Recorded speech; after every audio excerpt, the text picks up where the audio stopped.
that desiring something or wanting something, it has to be something that hasn't been fulfilled yet. So you're reaching for something that is new. And we want to say in a way that you can really hear it, that it's a steady attention to something that causes it to come and then keeps it coming. So there are only two reasons that something would come and then go. Either it came and you were satisfied, and so you were focused upon other things and took your attention from it, or you were focusing in opposition of it. And usually that's what happens with people, is that they think that the subject of money or the subject of prosperity is just one subject, when really it is two.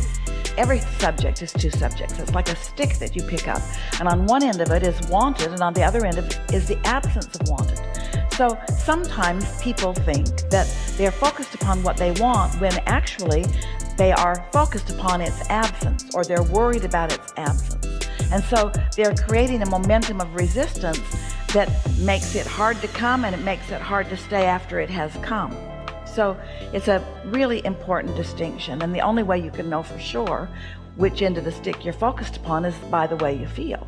And it is also worth saying that once you have identified that you're on the end of the stick that you want because it feels good, and you're able to maintain it without so much split energy, then you accomplish momentum. And once the momentum is strong enough, now you've got a really influential point of attraction going, where it just has to come to you. For it to be otherwise would be completely illogical. Does that make sense to you? Yes. Sometimes people will say, well, there are lots of examples. A mother will say to her child, "Don't you know I love you?" And in that moment, there's no love. In that moment, there is maybe a desire for love, but there's no love right there. It's the other end of the stick going on. And so the child is confused, hearing the word love, but it's not being backed up with any emotion. And so they learn a word or a concept with a vibration that doesn't match it. And most people have learned the concept of money or prosperity from a vibration that doesn't match it. Because most people, when they talk about money, are coming at it from a shortage consciousness, wanting to overcome something. Well, you can't overcome what you're wanting to overcome. You're just adding momentum to it. And its influence is overcoming you. Does that make sense? Yes. So do you want to ask something more specific now that we have a basis here? So it does happen that my experience sounds just exactly like what you're talking about, that I wanted it, and it came in abundance, and then I became worried that it wouldn't be there, and therefore it went away. Yeah. It seems pretty logical now, doesn't it? It totally. So how to swing that back the other way? It naturally swings back, because when you know what you don't want, you know what you do want. And so it really is a matter of knowing where you want your focus to be, and then knowing what it feels like when your focus is really there in a solid way. So it is as simple as talking more about what you do want and less about what you don't want, and not panicking when you feel worry, but feeling knowledgeable. In other words, oh, this emotion means I'm doing that thing I do, where I'm actually confused about which end of the stick I'm focusing upon. Jerry used to talk about, he was a really good mentor to a lot of people, and a sort of financial guidance counselor to people. Esther still gets letters from people that knew Jerry when they were teenagers, who are now really thriving from the principles that he helped them to understand so many years ago. And he used to tell the story of how sometimes people who were in a situation where they had had some prosperity, and so they had a home, maybe two, and some cars and a boat, and he went down the list of things, and he described how he would see them. First the boat would go, and then the cable television, and then the things that were less necessary, and then this car. And it bothered him that they almost all seemed like they had to lose all of it before they started bouncing back. And he asked us, it was really a big question that he came to us with right from the beginning. Why is that? Why does it all seem like it has to go before the bounce back takes place? And we explained, because of the dread of more going, from the feeling of guardedness the first thing going made them know it could happen, and then they stood in guardedness about the rest. And guardedness is that attention to what is not wanted. And so there are a lot of things that you could do to try to make it swing back, but we don't recommend any of them, because we know that your natural life causes you to naturally desire, and that when you've experienced contrast, that the desire is born right out of it, and that your vortex has more prosperity now than it ever has. I'm going to tell you another story, because this is the basis of what we're going to say to you next, and then we're going to give you everything we've got on this, which isn't much and doesn't need to be, because it's simple. A man was talking to us one day in his 60s. He had just lost everything, and he was worried, to say the least. Pressed is a better description, and finding a hard time imagining getting it back, because in his description to us, he had spent his whole lifetime getting there, and now it didn't feel to him like he could just start over again. And we said to him, but you're not understanding what your true power is, what your true leverage is, or what your true assets are. You're not understanding that with everything that you lived and everything that you asked for, that you've got a vibrational currency going on, and that this big contrast where you've lost it all has caused a big bounce of desire that is active and vibrationally wanting to influence you back into its fold. It's not about starting over, because you're not starting over vibrationally. And since vibration is the name of this game always, and since the vibration now is bigger and more robust, and you've got more non-physical energy in on it than you ever have before, your probability of financial success is greater now than it has ever been. But you've got to stop looking at where you are, which brings us to the most important part of this conversation that we're having all day here today, that we haven't said yet that we really want to say, and that is, you know what messes up what you call your future manifestations and what we call your current vibration and readiness to perform for you? You're focusing upon what you think is.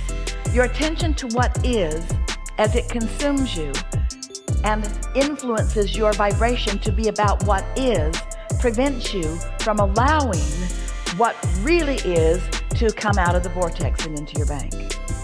Does that make sense to you? It does. And it's because you're all mixed up on what's real. You think that reality is this furthest most manifestation, and we say, that's old news. That's like gum that the flavor's all been chewed out of. That's not where you want to put your attention. That just doesn't matter. What is doesn't matter. But what's bounced out of what is, now this matters. This is where it all is. This is where the energy that creates worlds is focused. This is where your inner being is focused. This is where all the cooperative components have already been gathered. You just have to figure out how to be one of those cooperative components, which means you got to figure out how to stop worrying, which means you've got to stop letting what you think really is be less important to you by putting your attention somewhere else. So when we say, not a good idea to think about that, you say, okay, I won't think about that thing that I'm thinking about. I'm not going to think about that thing that I'm thinking about anymore, because thinking about it isn't good, and I'm not going to think about it, but I'm thinking about it, because you're thinking about that thing that you don't want to think about. So you got to think about something else. And often when you pick up the stick and you want to think about this end, you're thinking about that end, then you need to pick up a different stick, because that stick already has enough influence going on that it's more difficult for you to find your alignment. Now, when you hear this, it's going to make all the difference in the world for you, all of you. Any of you have anything that you want, just stay with us for a little bit, because this is how it is. You put it all in your vortex through all of these step one moments that you've had, and Source has gathered it all up, and it's gestating, and it's ready in varying degrees to flow into your experience in ways that you can feel it, and ways that you can know it, and then ways that you can sniff it out, and then in ways that you can see it. These are thoughts turning to things, and they are in various stages of that becoming. So when you get it, that these things are becoming, that they are turning to things, and you choose a subject that you are not resistant about, then these steps that we've been talking about start making sense to you, because you did all these step ones, and so you've got all of this stuff brewing and ready for you. You don't have to focus on the precision or the specifics of these things in order to allow them to come about. You just can't focus in opposition. You could have 10 things that matter to you. 9 of them could be going terribly, and 1 of them could be going right. And if you would focus mostly upon that one that's going right, you would hold yourself in vibrational alignment with your vortex, and the other 9 would start performing well for you, because you've taken your attention away from the opposite end of the stick. Does that make sense to you? So that's where meditation really comes in, because you've already asked and it's already been given. And if you can quiet your mind, then your vibration rises, and then you receive the good ideas and off you go. So it's about not trying so hard. It's about not trying to make it happen. It's about accepting that it is happening, and you just have to allow yourself to allow yourself to allow yourself to allow yourself. You have to get ready to be ready to be ready to be ready to be ready. It doesn't all have to happen this red hot minute any more than the corn needs to become another stalk of corn and an ear of corn right now. It's a process, and it's becoming, and you understand it, and you're good with that. And meanwhile, you're keeping yourself happy by focusing upon anything and everything that makes you feel pretty good. And if you can't find anything that feels good, sleep a lot. If you can't find anything that feels good, then do anything you can that distracts you from it. We know there are things that feel better than others. Imagine the cork bobbing on the surface of the water. That's in the vortex. That's pure positive energy. Now, you can hold it under the water artificially, unnaturally. That's what negative emotion is. But when you let go, it's going to bob back up. And so when you said, how do you get it flipped the other way? It is flipping. It wants to flip. Your inner being is influencing it to flip. It's already flipped. It's already flipped. The energy's already flipped. It's already flipped. It's already performing for you. So we're going to speak this in negative terms, but sometimes it's easier to hear it. If you stop doing that thing you do that isn't letting it happen, it'll happen. And how do you know when you're doing that thing that doesn't let it happen? You're worried in your gizzard.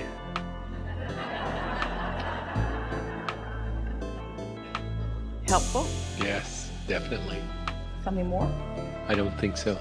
But I want to say I knew that you would pick me. I know things in my life. I knew you would pick me, and I knew I would be here. So this is a good thing to milk, to focus on. So you know how you knew that, and then it happened. There's a whole lot of abundance that we are knowing that is happening too. So this is what we meant earlier. When you notice the correlation between how something felt and what manifests, then you know that all things are that way. All things are that way. So how do you think you knew that? Esther didn't send you a note. Somebody somewhere did. You didn't get to pay extra. So how did you know? Something told me. We demand to know. Something. The universe told me. So you think that your vortex has knowledge about things that you have not yet seen, and you apparently have the ability to hear some of it. It's just a matter of more readiness to hear more of it. But on those subjects that you're stubborn, leave them alone. Don't try to hear on the subjects that you're stubborn on. Why? Because you'll convince yourself you're not good at hearing. And you are good at hearing. You're just better at some things than others because of the momentum that you've got going on. So listen for the things you can hear and revel in it every time, and acknowledge, oh, I see how that happened. Ah, that's information I needed, and there it was at the perfect time. There it was. It's happening all around you until you convince yourself that you can be or do or have anything, because you can.